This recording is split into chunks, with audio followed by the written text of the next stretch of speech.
जय जिनेंद्र। आज हम NCERT 12th macro economics lesson 3 में इस बात का अध्ययन करेंगे कि व्यावसायिक बैंकें मुद्रा का निर्माण किस प्रकार करती हैं। इससे पहले हम एक एग्जाम्पल से देखते हैं। मान लीजिए कि आपने बैंक में कुछ पैसे जमा किए, बैंक ने वो पैसे तिजोरी में रखे। क्या वह पैसे तिजोरी में ही रखे रहेंगे? नहीं, क्योंकि इससे बैंक को कोई लाभ नहीं होगा। बैंक क्या करेगी? बैंक उसमें से कुछ पैसे तिजोरी में छोड़कर बाकी पैसे किसी को उधार दे देगी। अब इससे क्या होगा? मान लीजिए कि राम ने 100 रुपये बैंक में जमा किए। बैंक ने 100 रुपये में से 10% यानी 10 रुपये कोष में रखकर बाकी 90 रुपये मोहन को उधार दे दिए। अब मोहन को कैश में तो पैसा मिलेगा नहीं, यानी मोहन का खाता खुलेगा और उसके खाते में ये 90 रुपये क्या हो जाएंगे? जमा हो जाएंगे। अब बैंक क्या करेगी कि ये 90 रुपये का भी 10% यानी 9 रुपये तो कोष में रखेगी और बाकी 81 रुपये ऋण के रूप में दे देगी। अब यदि ये प्रक्रिया चलती रहे, बैंक हर बार ऋण दे और उसका कुछ 10% कोष में रखकर बाकी पैसे फिर ऋण में देती रहे, तो ये जो जमा है ये कई गुना बढ़ जाएंगे। जैसे अभी 100 रुपये कितने हो गए? 190 हो गए 100 के, तो ये कई गुना बढ़ जाएगी। अब ये कितने गुना बढ़ेगी वो आपको कौन बताएगा? गुणक बताएगा कि आपकी ये जो 100 रुपये हैं वो 1000 होंगे या 10,000 होंगे, ये आपको गुणक बताएगा। आपको यहाँ सिर्फ ये समझना है कि बैंक ने 100 रुपये को कई गुना जमा में परिवर्तित, प्रारंभिक जमा 100 रुपये थी, इसे कई गुना ज़्यादा बढ़ा दिया। अब कई गुना ज़्यादा बढ़ा दिया जमाओं को, तो इसी को हम कहते हैं कि बैंक ने जो है मुद्रा का सृजन किया। बैंक जो है मुद्रा का सृजन करती हैं, यानी मुद्रा को बनाती हैं। 100 रुपये से कई गुना ज़्यादा मुद्रा बनाई ना, तो बैंक मुद्रा को बनाती हैं, यानी मुद्रा का सृजन करती हैं। चलिए अब हम क्वेश्चन का आंसर देखते हैं। क्या आप ऐसा मानते हैं कि अर्थव्यवस्था में व्यावसायिक बैंक ही मुद्रा का निर्माण करते हैं? हाँ, अर्थव्यवस्था में व्यावसायिक बैंक ही मुद्रा का निर्माण करते हैं। क्यों करते हैं? क्योंकि बैंक जनता से प्राथमिक जमाएं प्राप्त करते हैं। बैंक हैं और ये जो बैंक है वह बैंक जनता से प्राथमिक जमा स्वीकार करती है। जनता ने जाके, हमने मान लिया 100 रुपये जमा किए, प्राथमिक जमाएं प्राप्त करती है। ये जो 100 रुपये हैं वो क्या है? प्राथमिक जमा। बैंक उन्हें विश्वास दिलाता है कि जब उन्हें अपना पैसा चाहिए वह बैंक से ले सकते हैं। बैंक 100% रुपये अपने पास नहीं रखती। आपने 100 रुपये बैंक को दिए लेकिन उसकी तिजोरी में 100 रुपये नहीं रखेगी बैंक। अब क्या करेगी? ये 100 रुपये का रखने से तो कोई फ़ायदा नहीं है। क्या करेगी? उस जमा रकम में से कुछ राशि बैंक कोष में रखकर शेष राशि बैंक अल्पकालीन ऋण के रूप में व्यापार और उद्योग के कार्यों के लिए उधार दे देती है। आपने 100 रुपये बैंक में जमा किए थे, 10 रुपये जो है कोष में रखे और बाकी 90 रुपये क्या किए? उधार दे दिए। उधार लेने वाले के खाते में वह राशि जमा कर दी जाती है। ये 90 रुपये जो है, मान लीजिए राम के 100 रुपये थे और मोहन को 90 रुपये ऋण दिए, तो 90 रुपये मोहन के खाते में जमा कर दिए। 100 रुपये राम के खाते में जमा है और मोहन के खाते में 90 रुपये जमा है। अब क्या होगा? और जमा राशि का कुछ प्रतिशत बैंक कोष में रखेगी और शेष राशि को ऋण के रूप में दूसरे को उधार दे देगी। अब ये जो 90 रुपये का 10% क्या हुआ? 9 रुपये तो बैंक ने कोष में रखे और 81 रुपये फिर किसी को उधार के रूप में दे दिए। अब क्या होगा कि यदि ये प्रक्रिया चलती रहेगी तो ये जो 100 रुपये हैं ये कई गुना बढ़ जाएंगे। तो जितने गुना बढ़ जाएंगे वो हमें कैसे पता चलेगा? मुद्रा गुणक से पता चलेगा। और चूँकि पैसे बढ़ रहे हैं इसलिए हम क्या कह सकते हैं कि बैंक जो है मुद्रा का निर्माण करती है।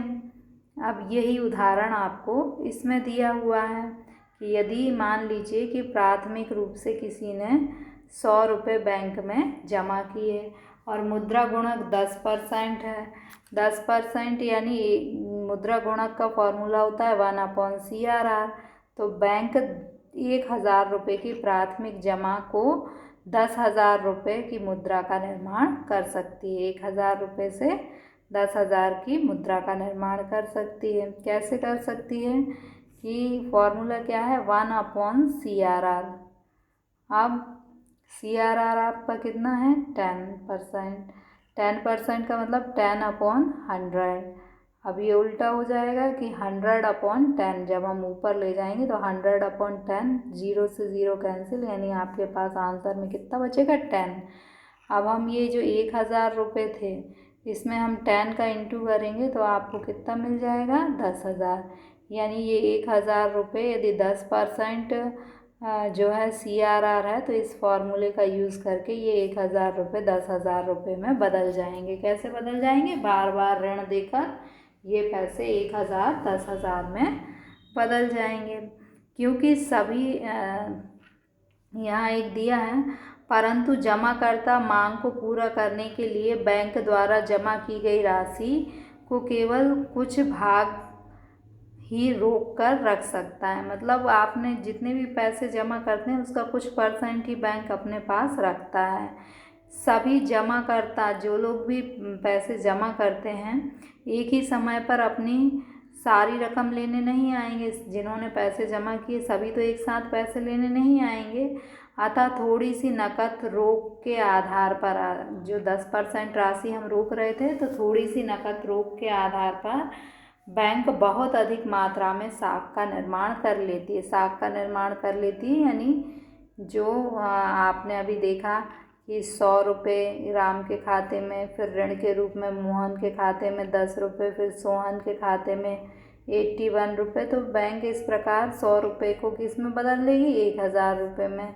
तो ये जो 100 रुपये से 1,000 रुपये बने, इन्हीं को हम क्या कहेंगे कि साख का या मुद्रा का निर्माण बैंक करती है। तो अब हम कह सकते हैं कि बैंक जो है साख का सृजन करती है। तो बैंक जो है मुद्रा का निर्माण करती है या नहीं करती है, आपका क्वेश्चन था, तो करती है, हाँ आंसर होगा। और कैसे करती है, ऋण देकर बैंक मुद्रा को कई गुना बढ़ा लेती है और इस प्रकार बैंक जो है मुद्रा का निर्माण करती है। आगे आपको क्वेश्चन दिया हुआ है, do you consider a commercial bank create of money. क्या कॉमर्शियल बैंक मनी क्रिएटर होते हैं इकोनॉमी में। Commercial bank play the important role of money creation in the economy. Commercial bank economy में मनी क्रिएशन में important भूमिका अदा करते हैं। They have the capacity to generate credit through demand deposit. वे डिमांड डिपॉजिट के थ्रू क्या कर सकते हैं, क्रेडिट क्रिएशन कर सकते हैं। Demand deposit, this demand deposit make credit more than the initial deposit. ये जो डिमांड डिपॉजिट है उसके द्वारा बैंक अपनी इनिशियल डिपॉजिट को कई गुना बढ़ा देते हैं। The process of money creation can be explain by taking an example of a bank XYZ. A depositor deposit 10,000 in his saving account. Depositor ने 10,000 अपने सेविंग अकाउंट में डिपॉजिट किए, which will become the demand deposit of the bank. ये bank की क्या कहलाएगी, demand deposit. Based on the assumption that not all consumer will turn up at the same day to withdraw their deposit. सभी लोग अपना पैसा एक साथ लेने नहीं आएंगे।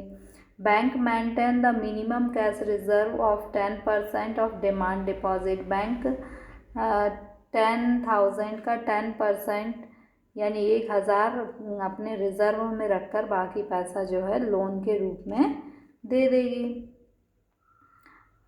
It land the remaining amount 9,000 in the form of credit of other customer। अब जो 9,000 रुपये बैंक ने अदर कस्टमर को लोन दिया, उसको उसके खाते में क्या करेगी, डिपॉजिट कर देगी।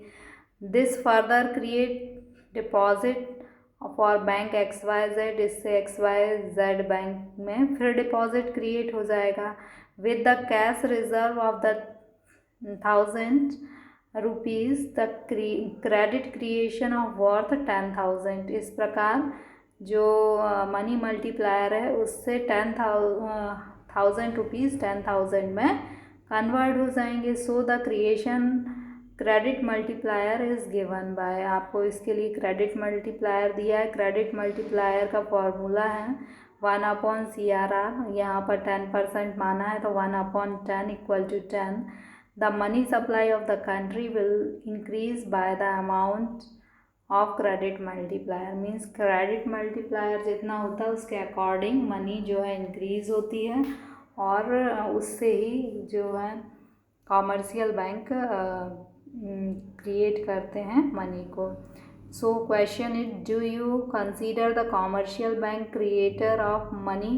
Yes, the commercial bank is creator of money. How commercial bank convert initial deposit